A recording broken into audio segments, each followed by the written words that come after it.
So here we are at the Intro to Machine Learning by Kaggle's first exercise, Explore Our Data, right? Let's start off, before we start reading, let's start off by running the thing here because it doesn't have anything to just hold us back as it usually does. And let's start from here. So this exercise is going to test our ability to read a data file and understand statistics about the data. In later exercises, we're going to apply techniques to filter the data, build a machine learning model, and iteratively improve our model. Okay. I guess it just means step by step, you know, like an iteration or something. The course example use data from Melbourne. The course examples use data from Melbourne. Okay. To ensure that we can apply these techniques on our own, we're going to have to apply them to a new data set with house prices from Iowa. All right.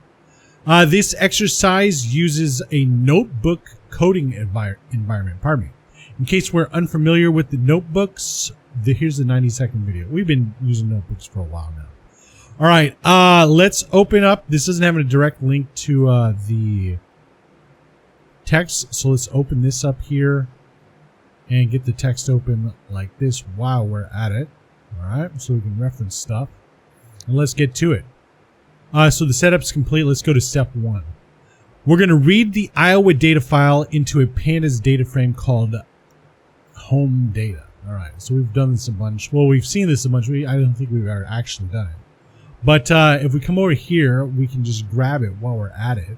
We can grab the Melbourne data equals pd.read CSV. Grab this and then drop it where these 4 lines are. And then we'll change up the Melbourne thing to the Iowa file path, like that. And let's do a shift enter. Scroll down a little bit, and it's correct. Let's see what they did in the solution. Same thing. Awesome. All right. So let's go to number 2. We're going to review the data. We'll use the command we learned to view summary statistics of the data. Then we'll fill in variables to answer the following questions. Gotcha. All right. So to view the summary, they're talking about the describe thing. So let's go down. Oh, it's right here. Let's just grab this Melbourne data describe right here. Drop it where these 4 are right here. And let's change it to home data dot describe. There we go. Let's do a shift enter. And we've got all this stuff right here from our new little data frame. And we've got some questions right here. So what's the average lot size rounded to the nearest integer? So we're going to be looking for the mean. So we got the count, we got the mean here. And then lot size, let's say it's lot area. So let's take this right here and then we'll round it up 1 to 17 because it's 0.82. So let's drop this off here. Let's get that 6 and turn it into a 7. All right. It should be good right there. And then as of today, this day, how old is the newest home? The current year minus the date in which it was built. Okay. So we come up here and we look at our stuff. Here's year built right here. And it's saying the newest home. So that's going to be the max because the min is going to be like 1872. Yeah, right. Okay. That's crazy. All right. So it's 2025 right now. So 2025 minus 2010 is going to be 15 years. So let's put that right here.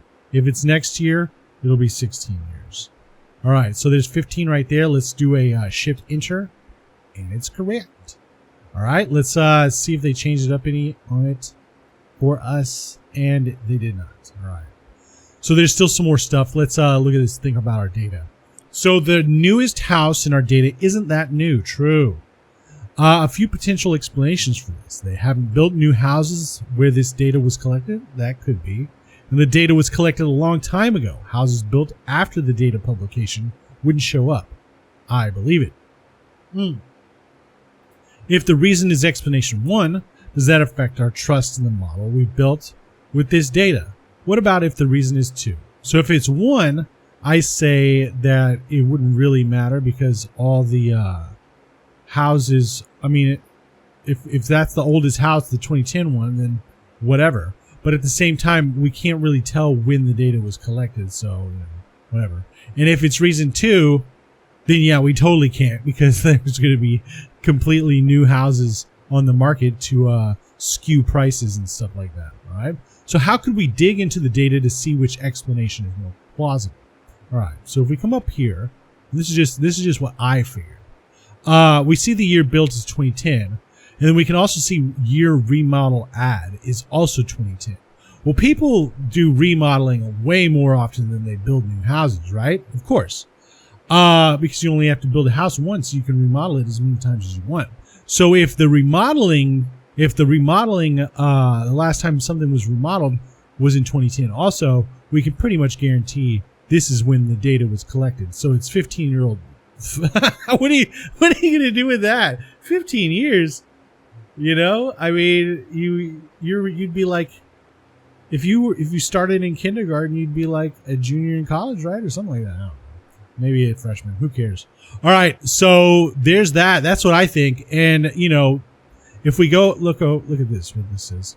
How could we dig into the thing? We can also check out this discussion thread. So if we look at the discussion thread, you can see basically this one says the data might be outdated, and they say all kinds of reasons why.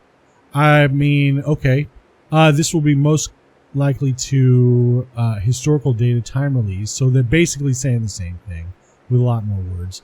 Honestly, I think that the easiest thing is just to look for a little tiny correlation. Like, look, these two numbers are the same. Look, these two things have some kind of relevance to each other. Okay, so that's good enough for me, you know. So anyway, let's go to the next one. And this, you know, I mean, we're all learning this here. This is just my take on it. My trainee take on it. All right, so let's go to the next one. There we go. All right, so now we're on to our first machine learning model, and we'll see you next time.